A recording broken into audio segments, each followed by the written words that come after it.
Hello दोस्तों, स्वागत है हमारे चैनल पे प्राकृतिक दृश्यों के साथ एक कहानी का नाम है बहू फ्री की नौकरानी। बहू है या फ्री की नौकरानी। तो कहानी शुरू करते हैं। अब पूर्वी, तू सब काम छोड़कर और जैसे है वैसे ही रवाना हो जा। तुझे आज ही बेटी के घर जाना है। वो बाथरूम में गिर गई है और उसे डॉक्टर ने बेड रेस्ट बताया है। तुम चली जाएगी तो उसका ध्यान भी अच्छे से रख लेगी। उसके छोटे छोटे बच्चों के साथ वो सब कैसे मैनेज करेगी।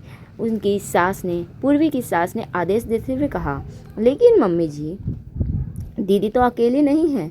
उनके घर में उनकी सास है, जेठानी है। फिर मैं जाकर वहाँ क्या ही करूँगी। इधर अमित का भी ऑफिस है और बच्चे की भी स्कूल है। पूरा घर कौन संभालेगा। बस तुझे तो हर बात में जबान चलाना ही आता है। तू मेरी बात वैसे भी कहाँ मानती है। मेरी बेटी वहाँ परेशान हो रही है होगी और तू है कि घर में भाषण और लेक्चर दिए जा रही है।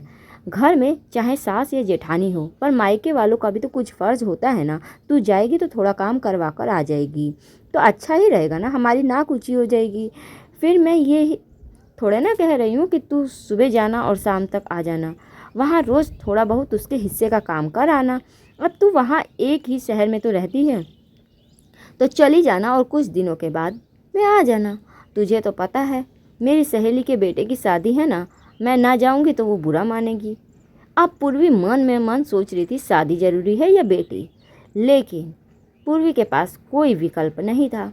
उसने अमित का टिफ़िन बनाया और बच्चों को स्कूल भेजे और घर जैसे था वैसे ही रहने दिया। ताला लगाकर स्कूटी से अपनी ननद के घर चली गई। घर भी 7 किलोमीटर दूर था।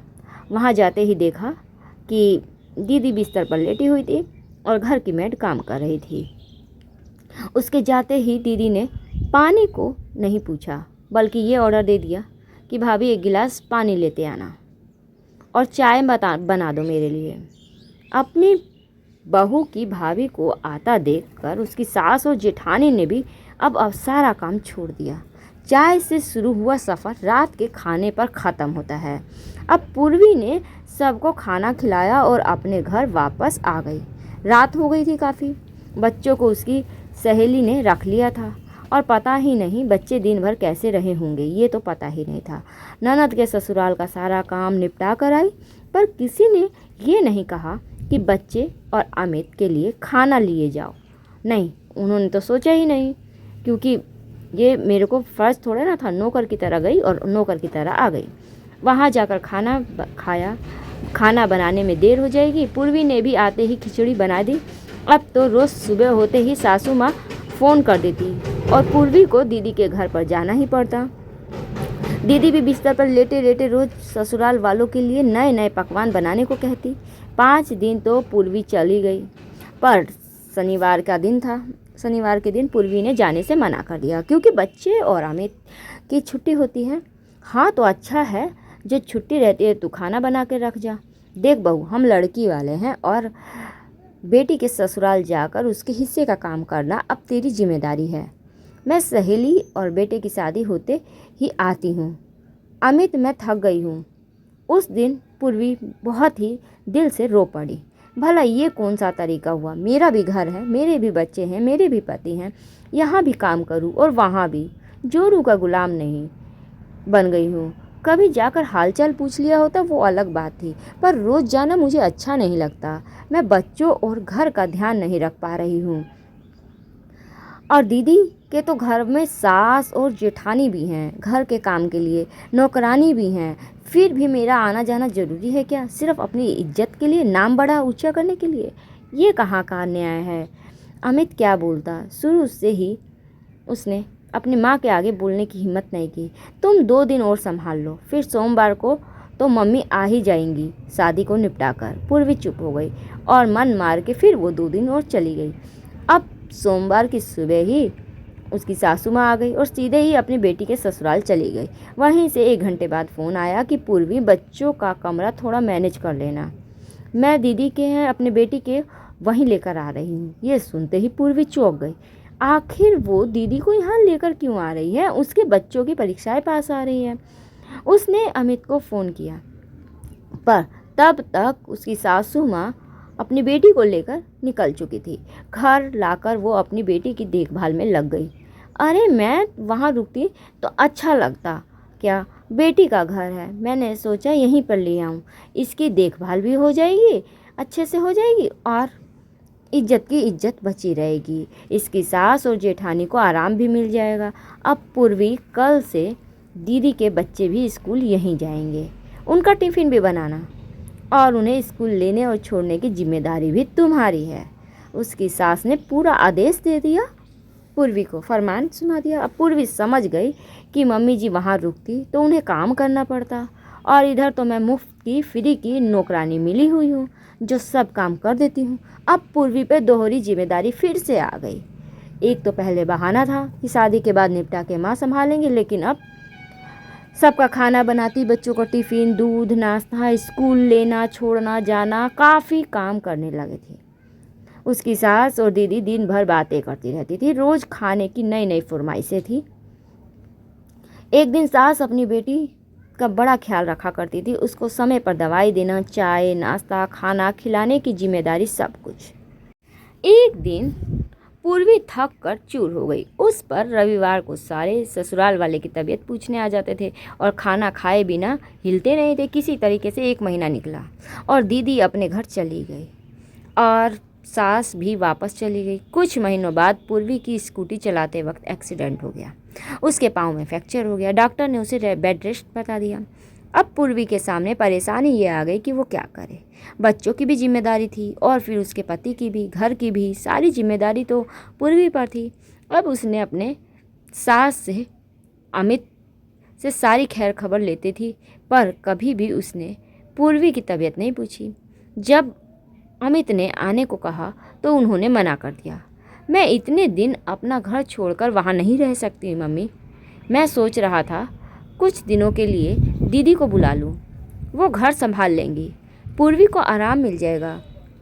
अरे मेरी बेटी तेरी पत्नी की सेवा क्यों आएगी भला? उसके भी घर परिवार हैं, 2 बच्चे हैं, ऐसा कैसे कर सकती है वो? तो दिन भर के लिए कोई काम वाली रख ले। मम्मी ने झट से ये जवाब दिया।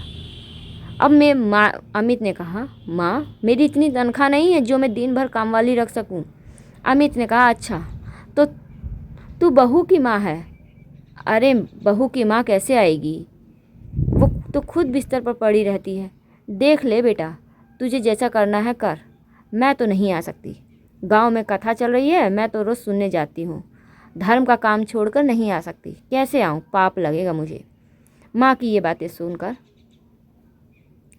अमित ने भी फ़ोन रख दिया और माँ ने भी फ़ोन काट दिया।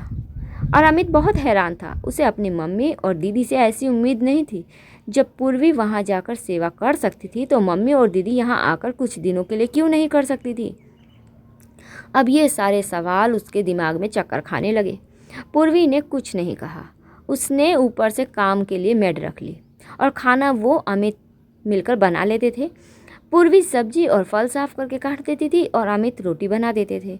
बच्चों के लिए बस लगा ली थी मैड, बच्चे खुद अपना काम कर लेते थे। 1.5 महीने बाद सब ठीक हो गया। पूर्वी फिर से अपना काम पहले की तरह करने लग गई थी। अब एक दिन उसकी सासू माँ मंदिर से वापस आ रही थी तो एक गाय ने उन्हें टक्कर मार दी, जिससे उनके हाथ में फ्रैक्चर हो गया और डॉक्टर ने भी उन्हें काम करने से साफ मना कर दिया और उन्हें भी बेड रेस्ट के लिए बोल दिया। अब सासू माँ ने फिर से पूर्वी को फ़ोन लगाया तो पूर्वी ने फ़ोन स्पीकर पर डाल दिया। बहू तू अपना सामान बांध ले और गाँव आ जा। मुझे डॉक्टर ने 2 महीने का आराम बताया है। परेशानियाँ हमारे घर से जाने का ही नाम नहीं ले रही है। पहले मेरी बेटी, फिर तुम और अब मेरी बारी आ गई है। अब मुझ पे ही सामत आ गई है। ये सुनकर पूर्वी का पारा चढ़ गया। मम्मी जी, जब मुझे आपकी ज़रूरत थी तब आपने आई नहीं। आना तो दूर, आपने तो एक बार भी मेरी तबीयत मुझसे नहीं पूछी, बजाय अपने बेटे के। और परेशानी अकेले आप और दीदी पर नहीं आई, मुझ पर भी आई थी। आप चाहती तो पापा जी के लेकर यहाँ आ सकती थी, मगर आपने ऐसा नहीं किया क्योंकि बहुत काम करना पड़ जा सकता, काम हो जाता, हमारी थोड़ी मदद हो जाती। जैसे आपने अपनी बेटी की सेवा की वैसी चाहे मेरी ना करती, पर अपने पोता पोती और बेटे का सहारा तो बन सकती थी। आपका दिल आपकी बेटी पर है, और आपकी जिम्मेदारी भी अपनी बेटी के पति पर है। तो सासू माँ, आप सेवा के लिए भी अपनी बेटी को ही बुला लीजिएगा, और नहीं तो एक मैड रख लीजिए, इसमें क्या ही जाता है। देख ले बेटा अमित, तेरी पत्नी कैसे बोल रही है, अपनी सास से कैसी बातें कर रही है। क्या बहू का फ़र्ज़ नहीं है वो अपनी सास की सेवा करे। मम्मी, पूर्वी कुछ गलत नहीं कह रही है, वो गांव नहीं आ जाएगी। मैं कल अकेला आ रहा हूँ, आप कहें तो दीदी को साथ ले आऊँ। आप उन्हें फ़ोन करके आने के बारे में कह दो, मैं साथ लेता आऊँगा, बस मैं उनसे कहने नहीं जाऊँगा। अब सासू माँ की तो पूरी बोलती बंद हो गई और वह कुछ कह ना पाई। वो कहावत है ना, अपने पे पड़े तो सब जाने और दूसरों पे पड़े तो कोई ना जाने। तो दोस्तों, कहानी कैसी लगी हमें ज़रूर कमेंट में बताइएगा। मिलते हैं अगली कहानी में नई वीडियो के साथ, तब तक के लिए धन्यवाद।